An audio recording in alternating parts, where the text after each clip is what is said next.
भारत ने अपने आप को चाबहार पोर्ट, जो ईरान का चाबहार पोर्ट है, उस परियोजना से खुद को भारत ने बाहर कर लिया है।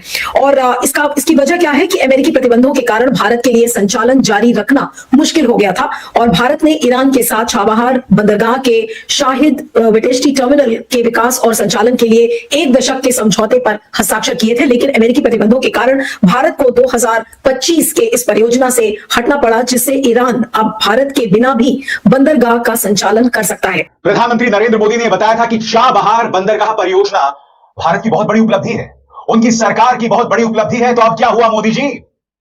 एक पंक्ति में या एक लाइन में कहूं दोस्तों तो खबर यह है कि अमेरिका के दबाव के चलते भारत ईरान के साथ जो चाबहार बंदरगाह परियोजना है उससे धीरे धीरे अपने हाथ खींच रहा है।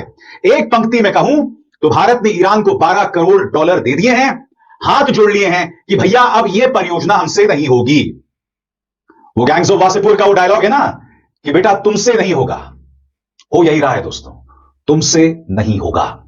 सबसे बड़ी बात दोस्तों, प्रधानमंत्री नरेंद्र मोदी ने आज तक को दिए गए इंटरव्यू में यह भी दावा किया था कि हम जो हैं, जो भी एक्शन लेते हैं किसी तीसरी पार्टी। वो मैं आगे चलकर आपको क्लिप दिखाता हूं कि मोदी ने क्या कहा था। और दूसरी सबसे इंपॉर्टेंट बात जो जिस पर दुनिया बात नहीं कर रही, वो भी मैं आपको पॉइंट बताऊंगा। ये वीडियो आखिर तक आपने जरूर देखनी है, क्योंकि जो भारत पाकिस्तान को काउंटर करने के लिए सारी स्ट्रेटजी बना रहा था ना, उसका प्रोग्राम बुरे तरीके से बढ़ा है इस बार। और वो मोदी जो कह रहा था कि झुकेगा नहीं साला, सबसे पहले झुका है और ट्रंप के कदमों में अपना सर रख दिया है। सुनते जाइए जरा। के कहने पर नहीं कहते हैं। जी हां, इसी इंटरव्यू में उन्होंने यह भी इशारा किया था कि भाई हम ईरान के साथ ये परियोजना, ये समझौता कर रहे हैं और कोई तीसरी पार्टी ये तय नहीं करेगी कि हमें क्या करना है। तो अब क्या हो गया मोदी जी? पीएम मोदी ने डंका बजाकर कहा था चाबहार पोर्ट का मेरा फाइनल एग्रीमेंट हो गया है, किसी तीसरे के बुरा लगने पर मैं फैसला नहीं बदलता। लेकिन आज हकीकत क्या है? इकोनॉमिक टाइम्स की रिपोर्ट के मुताबिक ट्रंप की एक घुड़की के कारण भारत ने इस अहम प्रोजेक्ट और सालों की मेहनत पर पानी फेरने की तैयारी कर दी है। रिपोर्ट ने दिल्ली से लेकर तेहरान तक हड़कंप मचाया है। खबर है कि भारत अब चाबहार पोर्ट से लगभग बाहर हो चुका है या हो ही रहा है। ट्रंप ने धमकी दी, ईरान से हाथ मिलाया तो 25% टैरिफ लगेगा। अमेरिका ने 3 पॉइंट्स में मैं जल्दी इस चाबहार वाली पूरी स्टोरी आपको समझा देता हूँ आसान लफ्ज़ों में, जल्दी आपका टाइम भी ज़ाया ना हो फिर, क्योंकि मैंने आपको कुछ मज़ीद चीज़ें भी दिखानी है जो कि बहुत ज़्यादा इंपॉर्टेंट है कि कांग्रेस क्या कुछ कहती है, मोदी पहले क्या कुछ कहता रहा, और तीसरा पॉइंट अफगानिस्तान का जो प्रोग्राम इसमें बड़ा है उस पर भी मैं कुछ रोशनी डालने की कोशिश करूँगा कि जिस चाबहार को लेकर पाकिस्तान को धमकाया करते थे अफगानी, अब उनका प्रोग्राम सबसे ज़्यादा बड़ा है, हालांकि इस पर बात सबसे कम हो रही है। सबसे पहला पॉइंट, चाबहार क्या है, हिस्ट्री क्या है। 2016 में एक एग्रीमेंट होता है ईरान का और इंडिया का, जिसमें मोदी वहां पहुंचता है और बाकायदा चाबहार पर एक एग्रीमेंट किया जाता है कि ये वाला पोर्शन हमें दिया जाए, इसे हम अपनी पोर्ट, इस पर हम इन्वेस्टमेंट करेंगे, इसे तैयार करेंगे और वर्क फोर्स सारी ईरानियों की यूज़ होगी और हम यहाँ से अफगानिस्तान और मिडल ईस्ट, सेंट्रल एशिया और रूस तक अपनी ट्रेड को लेकर जाएंगे। ईरानी खुश, क्योंकि उन्हें पैसा मिलना था, दुनिया की सैंक्शंस थी बहुत ज़्यादा। और फिर नेक्स्ट स्टेप, क्योंकि उस वक्त ट्रंप और भारत के हालात बेहतर होते हैं, वो जो याद होगा आपने नरेंद्र मोदी ने जलसे किए थे अब की बार ट्रंप सरकार वाले, वो वाले हालात चल रहे थे, तो अमेरिका की तरफ से एक रिलीफ मिल गया भारत को, लेने में ये कामयाब हो गए कि सैंक्शंस लगानी है ईरान पर जितनी लगाओ, लेकिन हमारे इस पोर्ट के ऊपर तो हमने सैंक्शंस नहीं लगानी, हमें इजाज़त देनी है। ये तो हो गया पॉइंट नंबर 1। पॉइंट नंबर 2, अब आते हैं ट्रंप के करंट सिनेरियो पर और भारत को इसके नुकसानात क्या होंगे। अब 3 तरह के ट्रेड रूट्स होते हैं, एक ज़मीनी, दूसरा फिजाई और तीसरा पानी के थ्रू आप किसी जगह पहुंचे और वहां से फिर आप रोड्स के ज़रिए या रेल के ज़रिए आप किसी मुल्क तक पहुंचने की कोशिश करें। अब पहला रूट जो आता है एयर का, उसके लिए भी भारत को एक लंबा रूट पड़ता है जो कि काफ़ी एक्सपेंसिव होता है। दूसरा आता है ज़मीनी रास्ता, वो सिर्फ एक मुल्क से गुजरता है जिसका नाम है पाकिस्तान, और पाकिस्तान और भारत के हालात आपको पता है। तीसरा रूट यही था, ये आपके सामने मैप चल रहा है, आप डिटेल में उस पर देख सकते हैं। जो रेड डॉट है ये ईरान का चाबहार पोर्ट है, यहीं से उसने एंट्री करनी थी अफगानिस्तान में, अफगानिस्तान से फिर आगे चलकर इसने पूरे मिडल ईस्ट में एंट्री करनी थी और वहां पर अपने प्रोडक्ट्स को पहुंचाना था। यानी जो 2 फिजिबल रूट्स होते हैं, पोर्ट के थ्रू प्लस ज़मीन के थ्रू, वो तो प्रोग्राम ख़त्म हो गया। अब तीसरा जो रूट हवाई रह गया वो फिजिबल होता ही नहीं है। तीसरी बात जो कोई आपको नहीं बताएगा वो है अफगानिस्तान का प्रोग्राम बढ़ना। ये काबली हमें धमकियां दे रहे थे कि हमने अल्टरनेट रूट चूज कर लिया है, हम पाकिस्तान पर इन्हिसार नहीं करेंगे, और इसके पीछे यही भारत था, कि उसने चाबहार के थ्रू अफगानिस्तान में एंट्री करनी थी और वहां से एक नया ट्रेड रूट बनाना था अफगानिस्तान और ईरान के बीच में, जिस पर काम भी शुरू हो गया था। लेकिन अमेरिका की सैंक्शंस और फिर भारत का चाबहार से वापस आना सारे का सारा उन अफगानी नमक हरामों का प्रोग्राम भी वाड़ कर रख गया। अब मैं आपको एक वीडियो दिखाता हूं, फिर उसके बाद कुछ ट्वीट्स दिखाता हूं कि मोदी पहले क्या कहता था। जैसे ही उसने ये एग्रीमेंट किया था तो अपने चमचे सहाफियों को सामने बिठाकर मोदी के अल्फाज क्या थे, फिर मैं आपको करंट सिचुएशन बताता हूं कि इस वक्त भारत में क्या कुछ चल रहा है। चाबहार पोर्ट का मेरा फाइनल एग्रीमेंट हुआ। ये बहुत बड़ा काम है जी। सेंट्रल एशिया से जुड़ा हुआ मेरा इकोनॉमी का बहुत बड़ा काम हुआ है। लेकिन अब पता नहीं यहाँ अब फर्स्ट हेड टेबल क्या होता है जी सारे लड़ाइयों के बीच में मेरा चाबहार का एग्रीमेंट हो जाता है। तो मेरी पहली वस्तु ये। दूसरा, किसी तीसरे के आधार पर हम अपने निर्णय नहीं करेंगे जी। हम निर्णय हमारे लिए करेंगे। फलाने को बुरा लगेगा तो इससे बात करूंगा तो क्या होगा जी? नहीं। हाँ जी, किसी तीसरे के निर्णय पर हम कुछ नहीं करेंगे, हम पीछे नहीं हटेंगे। तो किसके निर्णय पर तुम अब पीछे हटे? अपने बाप ट्रम्प के निर्णय पर, बल्कि डंडे पर तुम पीछे हटे। बस लगाओ ना यही जो तड़ियाँ थी, जो उस वक्त सिनेरियो था, उस पर तो तुम बड़ा कुछ कह रहे थे, अब भी करो। अब मैं आपको कुछ ट्वीट्स दिखाता हूँ, वो बहुत इंपॉर्टेंट है, वो ज़रा गौर कीजिएगा कि भारतीय अब इस मोदी चप्पन इंच वाले के बारे में क्या सोचते हैं। डॉक्टर निमो यादव कांग्रेसी अब लिखता है, India Iran relations were developed by Indian National Congress.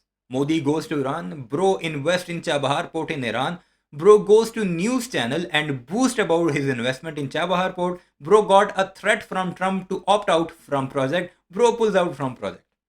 पूरी कहानी इसने एक ट्वीट में लिख दी कि नेशनल कांग्रेस ने ईरान के साथ ताल्लुक बनाए थे, फिर मोदी वहां गया, एक पोर्ट के बारे में बात की, पोर्ट पर इन्वेस्ट किया, $120 मिलियन पिछले साल फ्राहम किए हैं ईरान को मोदी साहब ने। पैसे ईरान को मिल गए हैं, उनकी यशी लग गई है। जो उसने कहा था ना, वादा किया था कि मैं इतने पैसे दूंगा, वो भी दे दिए, वो तो वापस नहीं आने इनको खैर। और अब ये कह रहा है कि ट्रम्प के डंडे से मोदी पुल आउट कर गया उस प्रोजेक्ट से, पैसे भी देकर। ये आ गया जी कांग्रेस, ये उनका ऑफिशियल वर्जन है जो मैं आपको बता देता हूँ, पढ़ के सुना देता हूँ। थोड़ा लंबा है लेकिन है थोड़ा सा इंपॉर्टेंट, क्योंकि मोदी की बड़ी कुतों वाली हो रही है वहां पर। Narendra Modi has once again surrender to Trump. Trump के आगे सरेंडर कर गया जी। According to reports, under pressure from Trump, Narendra Modi has relinquished India's control over Iran Chabahar port and quietly had the website shut down as well. इनकी जो Chabahar port की भारत की जो ऑफिशियल वेबसाइट थी उसे भी बंद कर दिया। The Modi government had invested $120 million of the country's taxpayers' money in the extremely important project and now it's all gone up in smoke. सारा का सारा पैसा उड़ गया जी। When the Chabahar Port Agreement was signed, Narendra Modi had declared it a massive achievement tied to the economy. This is my biggest success. जो मैंने अभी आपको वीडियो का एक छोटा सा पोर्शन बताया, उसी के बारे में बात हो रही है। But now the control over Chabahar Port has been given up. There has not a word about it. बोल कोई भी नहीं रहा इस सारे मामले पर। Chabahar is no ordinary port. It provides India with a crucial and direct maritime route to Afghanistan and Central Asia, allowing us to bypass Pakistan and counter China's Belt and Road Initiative. Gwadar को काउंटर करने के लिए ये सारा initiative इनकी तरफ से लिया गया कि हम इस रूट से पहुंचेंगे, अफगानिस्तान जाएंगे, उसे अपना मित्र बनाएंगे। बनाओ अब। But unfortunately, Narendra Modi has bowed to Trump's pressure and caused damage to the country. The question is, why is India foreign policy being dictated from the White House in America? Modi ji तो कहते थे कि हमें कोई तीसरा बंदा रोक नहीं सकता, तो अब उसकी डिक्टेशन पर क्यों चल रही है व्हाइट हाउस के? Why is Narendra Modi allowing America to pressure India? Modi क्यों अलाउ कर रहा है अमेरिका को कि वो भारत पर प्रेशर डालें? समझ आ रही है आपको ना क्या क्या कुछ चल रहा है? ये बड़ी इंपॉर्टेंट ट्वीट है 2018 की, जब एग्रीमेंट हो गया था और अमेरिका से इन्हें इजाज़त मिल गई थी, तब इनकी ministry of ports and shipment क्या लिखती है? Chabahar to be a game changer for Indian business, proximity with India's west coast, growth in trade with Central Asia, coastal shipping to help Indian companies save on logistic cost, impetus to petrochemical, steel etcetera sector. यानी हमारी जो cost होगी वो भी save होगी, central Asia तक हम पहुंच भी जाएंगे, अफगानिस्तान तक हम पहुंच भी जाएंगे, हमारी जो पेट्रोकेमिकल और स्टील की इंडस्ट्री है, जो सेक्टर है, उसे भी बूस्ट मिलेगा। यह है जी भारत की ministry of port and shipment. अब मैं आपको भारतीयों का सुनाता हूँ मजीद कि वो क्या कुछ कह रहे हैं इस सारे मामले पर। सरकार पर फिर से प्रतिबंध यानी सैंक्शन लगा दिए और फिर भारत ने चुपचाप कदम पीछे खींच लिए। आलम यह है कि प्रोजेक्ट चलाने वाली सरकारी कंपनी की वेबसाइट तक बंद कर दी गई। यह सब इकोनॉमिक टाइम्स की रिपोर्ट में है, क्योंकि सरकार ने अभी कुछ कहा नहीं है, चुप्पी साधी हुई ये कह सकते हैं। दरअसल हजारों करोड़ रुपए हम पहले ही ईरान को दे चुके हैं और अब सूत्र कह रहे हैं कि उस पैसे का ईरान जो चाहे करे, हमारा वहां कोई कंट्रोल नहीं बचा। कांग्रेस इसे ट्रंप के आगे सरेंडर कह रही है और सवाल उठाया जा रहा है कि भारत की रणनीतिक स्वतंत्रता अब सिर्फ इतिहास की किताबों में बचेगी।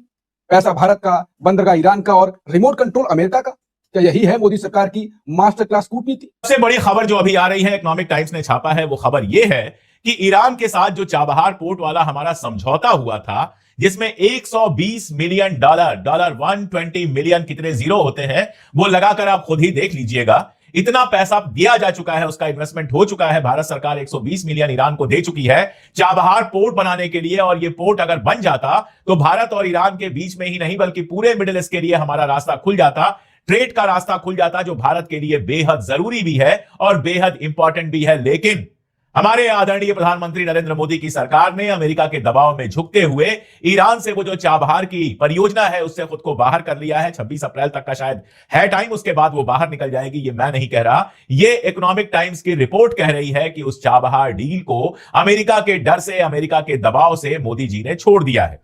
यानी 120 मिलियन जो हमारे डॉलर थे वो गए गड्ढे में, यानी मिडिल ईस्ट से सीधे जुड़ने का जो हमारा रिश्ता था एक, वो गया खटाई में। यानी भारत के भविष्य पर खटाई खटाई खटाई लगातार डालते चले जा रहे हैं और कह रहे हैं कि देश का दुनिया में डंका बज रहा है। डंका ऐसा बज रहा है कि राफेल के मामले में भी ज्यादा पैसा देकर झुक गए। उसकी कहानी फिर कभी सुना दूंगा। और झुक किसके सामने रहे हैं? डोनाल्ड ट्रंप के सामने, जो जरा सी इज्जत देने को तैयार नहीं, जो टैरिफ पहले ही लगा चुका है, अब 500% टैरिफ की बात कर रहा है। ईरान के साथ जो रिश्ता रखेगा उस पर 25% और टैरिफ लगाने की बात कर रहा है। तो जाहिर सी बात है भारत के ऊपर वो टैरिफ लगेगा ही। अभी खबर यह आ रही है कि भारत सबसे बड़ा सप्लायर है बासमती चावल का ईरान को, और अब बासमती चावल की सप्लाई रोक दी गई। और अब सरल शब्दों में इकोनॉमिक टाइम्स की यह खबर जो कहती है India's turbulent involvement in Iran Chabahar port all but collapses. सरल शब्दों में कहा जाए तो चाबहार परियोजना में भारत की जो भूमिका है वो पूरी तरह से बिखर गई है। भारत अपना हाथ खींच रहा है। पहले मैं आपको बतलाना चाहता हूं खबर क्या है, उसके बाद इस खबर से जुड़े तमाम पहलू मैं आपके सामने पेश करूंगा। और सबसे शॉकिंग बात, वो सारे पहलू मैंने आपके सामने पेश कर दिए। मुझे तो हंसी ज़्यादा अफगानियों पर आ रही है जिन्होंने एक नया अल्टरनेटिव रूट भारतीयों के कहने पर कर दिया था, ऐलान कर दिया था कि चाबहार ईरान के थ्रू हमें आएगा। हालांकि ईरान और अफगानिस्तान के रिश्ते कुछ अच्छे नहीं हैं। अभी कुछ टाइम पहले ही सैकड़ों की तादाद में ईरानियों ने अफगानी मारे हैं। उस तरफ ताजिकिस्तान के साथ भी हालात ठीक नहीं है। ताजिक अपना दुश्मन समझते हैं इन काबलियों को। वहाँ पर भी ये कभी ड्रोन से हमले करते हैं, कभी क्या करते हैं। उन्होंने भी अपनी बॉर्डर शॉर्डर बंद कर दिए। पाकिस्तान से तो बंद ही बंद। तो गोबरखोर उस तरफ रो रहे हैं और नमक हराम इस तरफ रो रहे हैं। सारे मामले पर आपकी क्या राय है कमेंट सेक्शन में ज़रूर बताइएगा। चैनल को सब्सक्राइब नहीं किया तो ऐसे वीडियोस के लिए उसे भी ज़रूर सब्सक्राइब कीजिएगा।